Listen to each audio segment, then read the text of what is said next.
law is every negative thing 10 miles down the road, but you can do anything you want. You are bound by nothing. What are you passionate about? What do you want? This guy's so hilarious. I love watching him. He is, people always not ask making me, fun of it, but he's having fun with it. so number, how stretchy. Well, it's simple. Sometimes I feel like them. All right. Would you ask a seller to give you a credit for a paint job? Here's the thing. If your house has been on the market for 90 days, yeah, you can ask for pretty much anything you want. You can go to the moon and back and ask. And here's something you can remember. The seller can say yes, the seller can say no, and the seller can say, let's meet somewhere in the middle. It's called negotiation. And you read what these people are seeing behind here or below here. Only if it was clearly in need of repainting due to age. Let me see if I can open this up so you can see it. Personally, I think it's a ridiculous request. As a seller, I wouldn't give that. Look, if your house needs to be painted, paint it or give a credit. It's the same thing with the carpet. And here's the thing. If your carpet is beat to hell and it smells like dogs, and yes, I have my dogs right here, and I know my house smells like dogs. But here's the thing. If your house smells like dogs, get rid of the carpet. Get rid of everything. And here's the thing. If it needs it, give them the credit. If it doesn't, if it's brand new painted and they don't like the color, that's on them. But you know what? You could probably say, you know what? If this is the last thing you ask for, I'll gladly give you a couple $1,000s to close this deal. Sometimes you miss the mark on pricing, and sometimes the house sits on market for a bit. And if it's a $2,000 paint job or a $2,000 credit for whatever they want, give it to them. I know it sounds painful right now, but you're going to be so glad 30 days down the road that everything's done and you're moving. Just think of it that way, right? Yes, sometimes you misprice it. Sometimes the market turns, and there's nothing we could do about that, period. When was the last time the house exterior was fully painted? I don't know if this was inside or outside. I don't know. I'm not entirely sure. Buyers can ask for whatever they want. They can ask for a new air conditioning. We can do anything they want. If the house is not sold right away and there's a little bit of desperation in the air, yeah, absolutely. Sell it. I just wanted to talk about this going right here. Look at the cool thing about this is that you have Matterport. And while this looks like a big old contraption, this is nice to be able to look through when you're, and I'm not telling you because this is brand new technology. It's not. It's been around for a couple decades now. And it always gets better. It always gets more and more with everything here, right? Here's the thing, though. If I was in Italy, Idaho, India, and I was looking at buying a house, and I saw this, and I wanted to goof around and look at it and see what's inside here and kind of get a feel for how to walk around and see what's going on and see how this feels like the kitchen. Oh, what's this right here? It's a pantry. I get a look and feel. I get a feeling of how the house looks, and it's nice. And not every agent does this. This costs a lot of money to get done, first of all, but also you get the little floor plan. You see how many floors there are. You can hide furniture now. What is this right here? The old Dollhouse, 3D floor plans. Let's take a look at that. Isn't that nice? You can actually see how the whole thing walks through. And I always say thank you to the agents that do it when we look at houses, because this helps you as a buyer. This helps you as a seller to translate to the buyer about how your house looks. Is it perfect? No. None of this is exact. These are all rounding errors, right? 12.5 feet, 12.6 feet. Okay, whatever. You get to get an idea of what it looks like. Don't go specific and exact because nothing in the world is exact.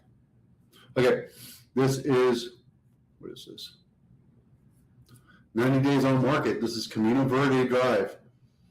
Not my listing. $1.4 million. 3-bedroom, 2-bath, 1,500 square feet, built in 1970. It's right over here. It belongs to the Camino Verde Association. We were associate members there for a bit. And we got to go to the pool here, which was nice for a bit. And Camino Verde is a busy street, and this one hasn't sold for a while. I go this way home from the gym every day. So on market 91 days. Why on market 91 days? Could be price, could be the busy street. Let's take a look inside. I can tell you this looks really original. Maybe they just painted it. I am going to start asking people, do you think solar is a value or a liability when selling your home?